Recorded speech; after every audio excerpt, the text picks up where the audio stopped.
Luna is one of the most powerful AoE descendants in the First Descendant. And today, guys, I'm going to be showing you how to make an absolutely insane build that's going to wipe out all the enemies on the screen. Let's get it.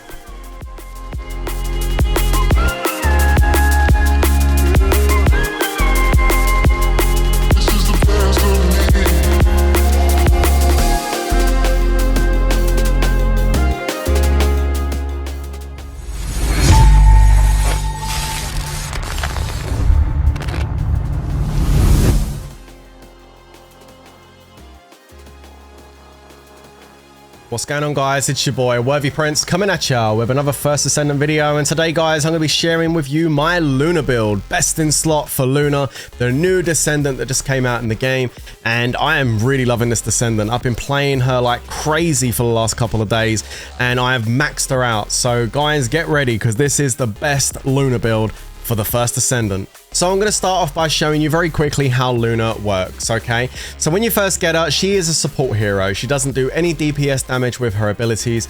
If you want to do DPS damage with Luna on the abilities, you're going to need a special red mod called Noise Surge, which is only found in Gluttony or by combining red mods in the module area. Not the easiest of modules to get, but I have to say it's worth trying to do that because it does kind of bring Luna to another level when you can do the DPS build.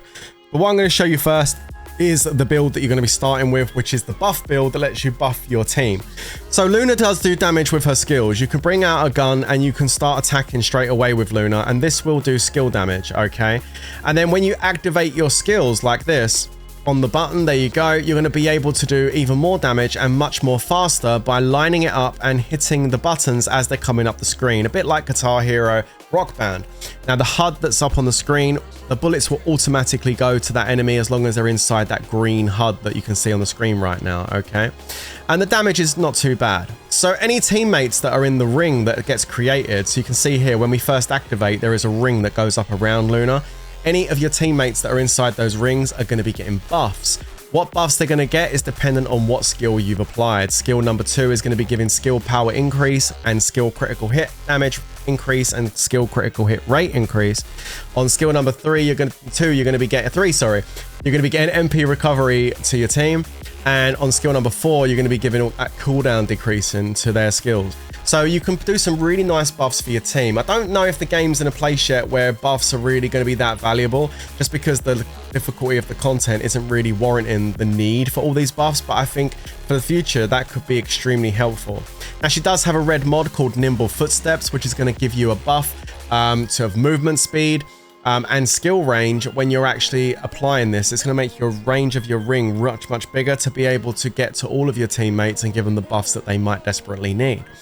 Now the build I've done for this is my secondary build because of course I got Noise Surge and I'm working mostly on the DPS side of stuff now, so I just put some stuff in here to kind of benefit this support build. Things like skill duration and max MP, some skill cost reduction and range, a little bit of damage for when I'm firing the gun with front lines and emergency measures, MP collector to help me get some MP, so I've always got MP available to be able to put these buffs up, because we want to keep the buffs up all the time if you're doing this. Skill expansion, again, speaks for itself to make the ring as big as possible.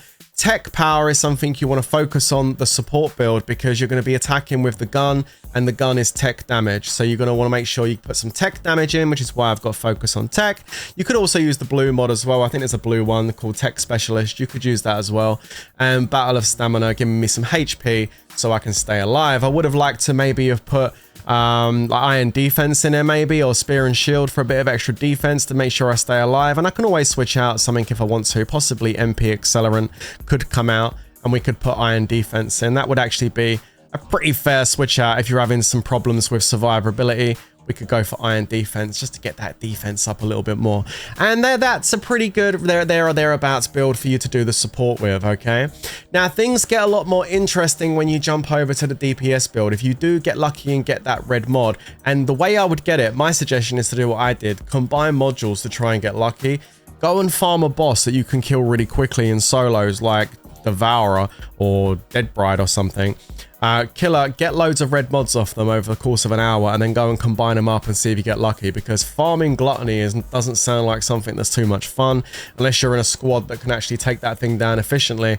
I would say combining mods at this stage would probably be the easiest way to pick this thing up. If you do manage to get hold of Noise Surge, you can then start working on the DPS build. And the DPS build is really, really good. Now, the first thing I want to say about this DPS build before I demonstrate it to you guys and talk a bit more about it is what should you focus on with regards to your mods. You should not be focusing on skill cooldown or skill duration. Both of those would be an absolute waste for you to do. The other thing is you're going to be boosting into the skills, and the skills are singular damage. So singular damage means we want to get some singular stats boosted as high as we can. So with that being said, we get singular specialist, okay? Don't get sidetracked going for these purple ones all the time. Like if you choose this one down here, focus on singular, that's going to be a huge mistake because it's going to be reducing the amount of power modifier you're going to be getting, and it's going to be giving you skill cooldown, which you don't need because look at the skills. Every single skill has a 0.0 cooldown. Now, obviously, if you fail the note, then yeah, there's a 15-second cooldown, but I'm going to cross that bridge in a second because it really isn't an issue. But if you're not missing notes, which you shouldn't be, you're not going to have any cooldown at all. It's a complete 0 cooldown, so you don't need to worry about cooldowns at all on this build. It's just not necessary. Anyone that says they do, I think it's just a skill issue. And then also duration. The duration is a set duration. When you do the enhanced special mode, which I'll show you in a moment, you can't extend that. It's a set amount of time that ability is there. So there's really no use for duration. The only thing that adding duration will do will be increasing the stackable critical hit damage and stuff you get by a little bit of time. And it already sits at 14.5-second duration, which, believe me, with the amount of skills you're going to be popping off is more than enough duration. So if you're trying to put in duration and skill cooldown on, you're just wasting stats. So skill expansion, increasing the range, non-attribute specialist, that's beautiful because she's non-attribute. Skill insight for critical hit rate and skill concentration for critical hit damage. Front lines and emergency measures, staple for massive skill damage on the crits, which is really good. Dangerous ambush, because our range is so big, we're going to be hitting enemies that are not expecting it. So we want that extra 24% skill power, and also against bosses when they get immobilized, an extra 49, which is really, really nice. Amplification control, giving us some extra shields, which is nice for defense, and skill effect range, 51%. Massive, massive circle we're going for here. And then increase HP for some extra life. Now, before we show you the demonstration, I also want to mention that amplification control with the extra range and the shields is something I enjoy using. But if you're finding you need to be a little bit more tanky, if you are just not quite strong enough, then you can switch out for iron defense. They are the same socket, R. So I could put iron defense in for defense and a bit of skill power modifier. Or I could also put in spear and shield for a bit of defense and skill power. So, and again, there's a difference between skill power modifier and skill power. But still, those two, you could put one of those in instead of amplification control, just to make yourself feel a little bit more tanky. You could definitely do that. Of course, your ring's going to be a little bit smaller, so do bear that in mind. Okay, so that's the build, guys. That's the one you should build. This build's beautiful. Okay, let's get back over here and show you how this all works. So I'm going to go ahead and activate my gun. Enemies are in front of us, and I'm going to literally activate the skill on the dot. Boom, there it is. So we're doing 524,000 ticks right now, and every time I press this button, on the left-hand side, you can see that little music note is going up. And as that goes up, I'm going to be increasing my damage that I'm going to be outputting because the modifiers are going up. That's what that is. It's stacking, and it's going to stack up to 26. And you can see if you're running around fighting doing this, that 14.5-second duration is more than enough. You don't need any more, guys. You really don't. So as you can see, 26 stacks, we've maxed it out. So now we're doing as maximum damage we can. 524,000, 533,000 on the enchanted mode. Look at that. 533,000 damage a tick on the enhanced mode. Beautiful. I love it. And yeah, that goes down now. 17, 16, 15, it's going down. But as soon as we start doing stuff, it will build back up really quickly. So I'm really, really happy with the damage that this is outputting. Of course, as you build it up and you build up your stacks, you end up doing more damage as well. But it's a lot of fun to play with. The damage you do is phenomenal. We're doing 539,000 damage there, which is insane. Let's build it up again. So we're going to build it up. And every time I click on this, it's giving me another stack. 539, 552. Wow. Let's go even higher. Boom, boom. Let's see how high we can get it. 553. We're at 21, 570,000 ticks. Let's keep going again. Let's take it up another one. And we're at max now. Here we go. Max 578,000. Wow. Really, really good damage. And that's on skill number 2, which is this one here, which is actually giving me skill critical hit damage increase. The first one is critical hit rate. The fourth one is skill power modifier. So yeah, the critical hit damage done more damage, but nearly coming close to 600,000 damage a tick. And just in case anyone's wondering, yes, indeed, we are on the level 100 mobs. Thank you very much. So let's talk about the components which we do with Luna. I go with the Slayer set for Luna. I think the Slayer set works really well.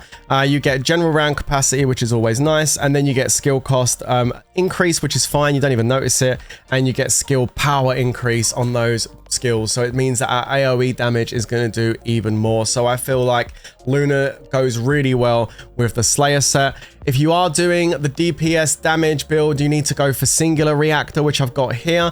I got a pretty good roll with skill effect range and skill critical hit rate, which is lovely. And if you're going to go for the support build while you're waiting to get your red mod, then you'll go for a tech reactor to help boost the power of your gun that you're shooting, okay? If we take a look at the overall stats, you can see we're pushing some pretty impressive numbers. We've got a 51% skill critical hit rate, 3.6x skill critical hit damage. We've got 401 max MP at the moment, but I'm not level 40, so that will go up a little bit.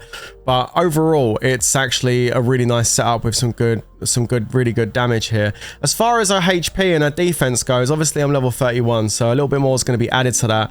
But it normally sits around the 8,500 HP, around 11,000-12,000. Defense, again, you can switch things up a little bit, like I mentioned in the mods here. If I want to switch out amplification control for iron defense, that's a good switch out. That will give me some good attack damage, and it will give me some more defense. We can ramp that up to 17,000 defense just like that. So if I'm finding that I'm in a part of a level that's a bit too difficult, I have the ability to increase my survivability. But I just like, while I can survive, because I don't have any problem, I don't die at all really, I'm happy to have the extra range unless I feel the need to switch out for that extra defense mod. I mean, that clip at the start of this video was me playing the Kuiper mine thing, you know, that thing in White Knight Gulch where you have to go to A, B, C, D, and in the 10 waves. I literally went there and carried 3 players all the way through that entire thing by going in there and just literally wiping all the enemies as I was going around each area. And they would just follow me around while I was doing it, all 10 waves in about 20 minutes. So that was actually pretty good stuff. So yes, this build I have here, guys, is the best Luna build for AoE damage, and for the support build, it works really well as well. There you go, guys. That right there is the build for Luna. I hope you have good luck in doing this yourself. If you want to level up Luna really fast, I do have a leveling guide on the channel as well, where we've got a Luna farm you can solo run. It takes about 20 minutes to go from level 1 to level 40. I was there last night for about 4.5 hours maxing out my Luna, so I could bring you this boss for this video today with all of this maxed out stuff. But yeah, it runs really well. I hope you enjoyed the video, guys. I'll catch you in the next one. Let me know down in the comments what you think, and until next time, stay safe, and of course, peace out.